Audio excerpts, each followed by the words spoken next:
নমরুদ বলে ইব্রাহিম ঘটনা কি?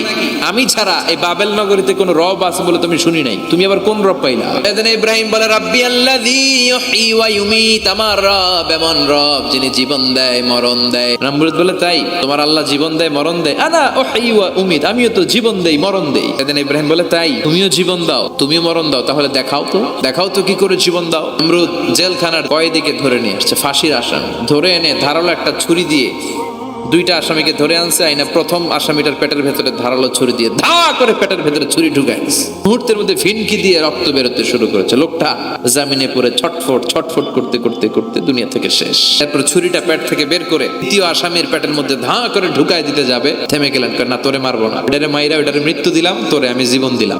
ইব্রাহিম দেখো, তুমি না বলেছো কেমন করে আমি জীবন দেই, কেমন করে আমি মরণ দেই? দুইটা আসামিকে ধরলাম, প্রথমটারে মরণ দিলাম, দ্বিতীয়টারে জীবন দিলাম। সাইয়েদনা ইব্রাহিম বলে ইন্নাল্লাহা ইয়াতি বিশ-শামসি মিনাল মাশরিকি ফাআতি বিহা মিনাল মাগরিব ফাবুহিতাল্লাযী কাফার। আল্লাহু আকবার। সাইয়েদনা ইব্রাহিম বলে নমরুদ বুঝলাম তুমি জীবন দাও তুমি মরণ দাও, বুঝলাম সব ঠিক। জেনে রেখো আমার আল্লাহ প্রতিদিন সকাল বেলায় পূর্ব দিক থেকে সূর্যটা উঠায়। তুমি যদি আল্লাহর মতো শক্তিশালী হও, তুমি সকালবেলা পূর্ব দিক থেকে সূর্য না উঠিয়ে কালকে থেকে পশ্চিম দিক থেকে সূর্য উঠাও। এবার তো নমরুদ ধরা খাইছে। এবার নমরুদের মেজাজ নরম না গরম?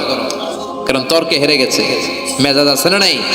নমরুদ বলে ইব্রাহিমকে রশি দিয়ে বাঁধো, আগুনে ফেলো। বিশাল আগুনের কুণ্ডলি করে সাইয়েদনা ইব্রাহিমকে আগুনের কুণ্ডলির মধ্যে ফেলা হলো। হাতে পায়ে বড় বড় মোটা মোটা রশি দিয়ে বাঁধা সাইয়েদনা ইব্রাহিমকে আগুনের কুণ্ডলির মধ্যে ফেলায়। সাইয়েদনা জিব্রাইল বলে ও সাইয়েদনা ইব্রাহিম, আপনি বলেন আমার পাখার আঘাতে আগুনগুলো এক পাশ থেকে আরেক পাশে, এক দেশ থেকে আরেক দেশে উড়িয়ে নেয়, বিশাল আগুনের কুণ্ডলিকে এক ঝাপটা মেরে থামিয়ে দেয়। সাইয়েদনা ইব্রাহিম বলে আমার কোনো সাহায্যের দরকার নাই, কারণ আগুনের যে রব সে আল্লাহ সবকিছু দেখে। বিশাল বড় মোটা মোটা রশি দিয়ে সাইয়েদনা ইব্রাহিমের হাত আর পা বেঁধে আগুনের মধ্যে ফেলে দেয়া হলো।